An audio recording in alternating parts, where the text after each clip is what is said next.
gira neza wigendere ineza uzayisanga imbere. Kandi umuhanzi Kalisa Karasira yarabiririmbye aho yagize ati isi nizagushuke ngo iguteshe inzira, ngo nuhirwa n'urugendo cyangwa se nuhirwa n'ubuzima ntuzishongore ngo wishyire hejuru, ngo kubera yuko ako iminsi iteruwe ni karemera kandi burya ngo ivugutana umuvuba. Sinzi niba ano magambo uriho urayumva neza. Ubundi uyu musore nagushyire kuri screen yawe yitwa Igira Neza Pacifique cyangwa se umwite agapromota. Bigitangira twabonaga uyu musore abantu benshi bampinga bumva yuko atazakora ibitangaza, bumva yuko nyine adakwiranye n'umukobwa mwiza nka Meki. Abenshi murabizi ukuntu bamuvuze, abenshi murabizi ukuntu mwamutsebeje, abenshi murabizi comment zanyu. Bamwe bagira bati rwose ntabwo uri umusore ukwiranye na Meki. Nanjye nkibaza nese wawe ushobora kubona umuntu ukamubona mu ndorerwamo yuko adakwiriye ikintu runaka. Gusa njye ngunda kubabwira ngo niba ukunda Imana, ukubaha Imana, ukizera Imana, abantu niba kuvuga nabi uzicecekere, abantu niba gusebya uzicecekere, abantu niba takwifuriza ibyiza uzicecekere. Njye ngunda kuvuga ngo ibyo abantu babone yuko udakwiriye, iyo abantu babone yuko udakwiye ibyiza, Imana yo ntabwo ikora nk'abantu, kandi nubwo nyine icyo itegetse kiraba, icyo ivuze kiraba, ntabwo abantu babihindura. Iki Imana yagusezeranyije na hantu kijya my brothers. Iyo abantu bakwifurije ikintu kitari cyiza, Imana yo ikugururira ibyiza gusa. Icya kabiri, niba uzi neza yuko uri kumva ino video, jya uvuga uziga. Kandi niba uri comment creator, ndakubwiza uko nawe rwose jya wandika uziga, kubera yuko ibyo wavuze byaza gukoraho. Nta kintu kibabaza mu buzima nko kubona umuntu wavuze nabi, kubona umuntu wifurije ikintu kitari cyiza, Imana imukorera ibintu byiza, ibyo bintu urabyicuza. So niba uteze amatwi no video, iyi video ize kugusigira isomo rikomeye cyane. Ubone ngiye umva umunsi ku munsi nitwa Eva, siniba sindoga, aho kwiba nzabaganiriza, kandi nunkunda tuzakomezanya, nutankunda kandi sinzacika intege. Video ngufi cyane ngiye kubwira cyangwa se ngiye kukwereka ibintu byinshi utaruzi kuri Aga Promota. My brothers, niba uyu musore wajyaga umwibazaho ukabajyaga wibaza uti se ubundi Aga Promota nyine ni muntu ki, uyu munsi rwose nta kindi usabwa, umva ino video kugera igeze ku musozo. Kagara yagize ati Aga Promota cyangwa se Age Promota is a big promoter that come from Rwanda. Kandi Kagara akomeje agira ati he is the one talking me to the video for post on the platform first. Who is AG Promoter? Who's that? I don't know what it is. AG Promoter. Who's that? You know who? AG Promoter. He's a big promoter that's come from Rwanda. Really? Yeah, his name Ooh. AG Promoter. How you know him? He's my real friend. Really? Yeah. Are y'all close? Let me show you something. He's the one who took me the video for posting on the platform first. Really? Yeah, for sure. Without anything. So really? Yeah. You didn't pay him? No, I didn't pay him.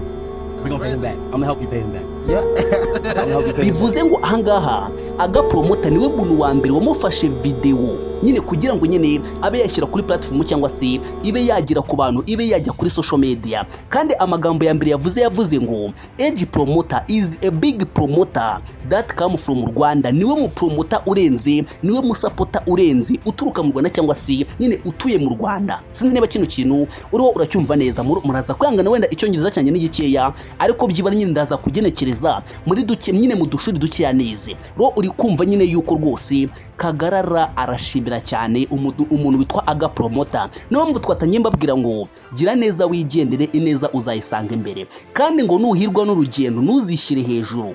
Ngenda byibuka neza my brothers, Aga Promota impamvu namukoze kino kiganiro nuko muzi neza. Wenda ntabwo ndibuze kuba najya muri detail nyinshi ngo mbwire ngo ese Aga Promota umuzi gute cyangwa se nyine ngo nkubwire byose, ariko nakubwiza ukuri ikintu ngewe nzi kuri Aga Promota namenye nuko ari we muntu wa mbere ushobora kuba afite amafaranga cyangwa se ushobora kuba yarageze ku bintu twebwe twifuza kugeraho, ariko utiyemera my brothers. Ni wa muntu ushobora kuguhamagara cyangwa se ushobora guhamagara ahubwo ati my brothers ndi kuri set uba wihanganyeho gatoya ndaza kongera duciringe. Sinzi niba uri hurabyumva ibyo bintu ni ibintu bikorwa n'abantu bakeya. Ubundi abandi basitari benshi iyo umuhamagaye nyine sometimes nyine agasanga atakuzi cyangwa se igihe kimwe akumva atakuzi ahita gukupa cyangwa se ukumva guca amazi ukumva yagusuzuguye. Ariko Aga Promota ntabwo ari nguko ateye.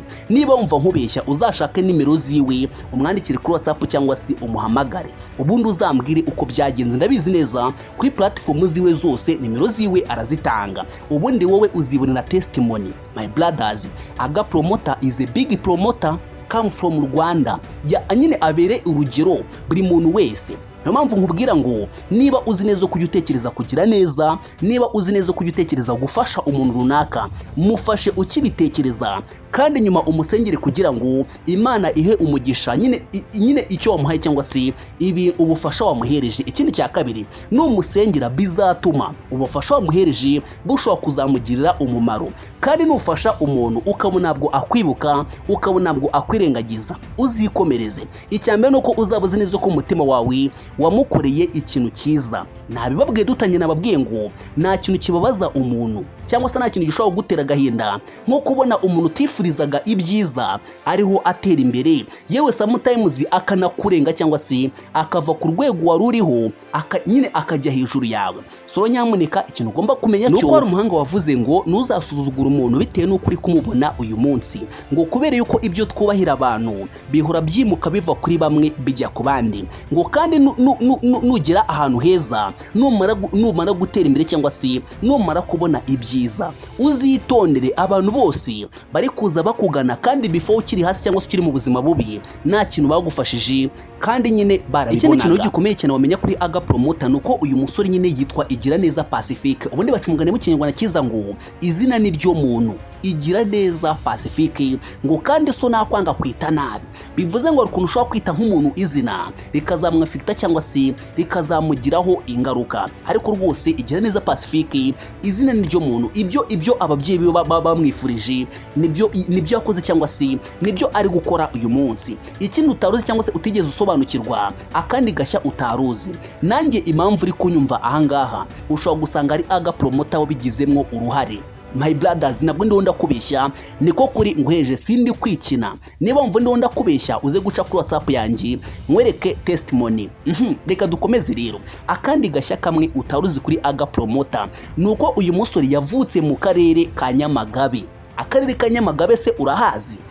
Abantu mwese mwize boarding, abantu mwese mwize mu bigo nyine bigaga babamo, murabizi neza cyane nyine uburyo bakundaga kuvuga akarere ka Nyamagabe. Iyo bavugaga ngo niho uturuka wasangaga ari ibintu bitoroshye, wasangaga bahasibya, ugasanga nyine ukibatse Nyamagabe niko karere kabi kabaho. Ariko Nyamagabe ngiye narayikundaga nyine, n'abanyeshuri baho wasanga ari abantu bafite discipline, ari abantu batsinda, ari abantu nyine bazi icyo bashaka. Ro nyamuneka rwose uyu musore nkuko maze kubikubwira, niba utuye Nyamagabe rwose ni umuturanyi wawe kandi cyane, yitwa Igiraneza Pacifique.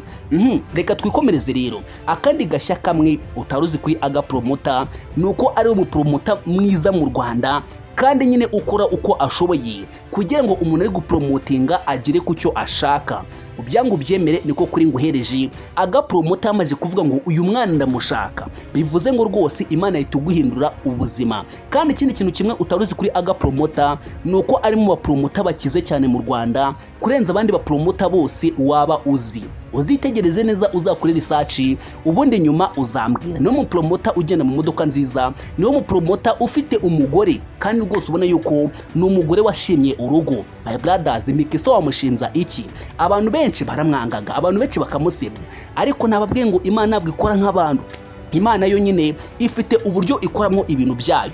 Akandi kantu kamwe utaruzi kuri Aga Promoter nuko byigeze kuvugwa yuko yari buzaba no mu diaspora, ariko nyuma biza gupfa. Ngiye ntabwo nababwira ngo amakuru ameze gutya, ariko mu makuru mfite nyine nayo ngayo. Yari buzarongore mu diaspora, ariko sumbaze nyine ngo nukubera cyahisemo Meki. Ubwo nyine afite ikintu amukundiye, nubwo abantu benshi nyine twabonaga yuko badakwiranye, nane bariko nkuko bitekerezaga rwose ntabwo ari akantu keza. Niba umuntu yishimiye umuntu, niba umuntu yikundiye umuntu, nukazana ibintu bya comment zitari nziza, babandi mwita aba comment creator. Ku musozi wa video ngiye kubasaba akantu kamwe, mwibutsa neza yuko uwo kabyarawe niba uri kumva ino video ukabigejeje ahangaha, ukaba ukunda umuntu bita Mitsutso Comedian, umusengere umusabira umugisha mu byo ukora byose. Ikindi cya kabiri, niba ufite ikintu wamuha, niba ufite ubufasha cyangwa se wenda ukaba ufite 100, ukaba ugiye kunywera 5, ukaba ugiye kunywera 10, ukaba wumva yuko hari ikintu ikintu ushaka gufasha umuntu runaka, my brothers, shaka nimero za Mitsutso rwose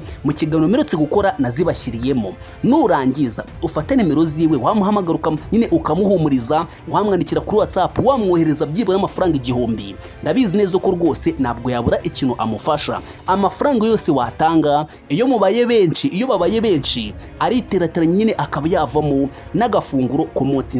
Murabizi neza yuko nababwiye yuko arwaje petit frere wiwe kandi indwara ikomeye cyane. Nagiye mbereka amafoto, ntabwo ari ngombwa nyine ngo nzajye murambigarura oya, ariko niba ufite uwo mutima, niba uzi neza yuko nyine wumva yuko hari ikintu watanga, yaba makeya uko yabangana kose, ye nubwo wajya kumusura ibyo birahagije kabisa. Niba ubyemeye Imana ku blessing kandi nyine izasubize aho wakuye. Ngiye ntabwo nisabira ubufasha, ahubwo ndi kubusabira umuvandimwe ntabwo muzi, ariko nyine ngiye nabonye situation ari gucamo, numva nyine binkoze ku mutima kandi cyane. Rero niba ubikunze nta kintu ngusabira nk'uko nabikubwiye. God bless you inshallah.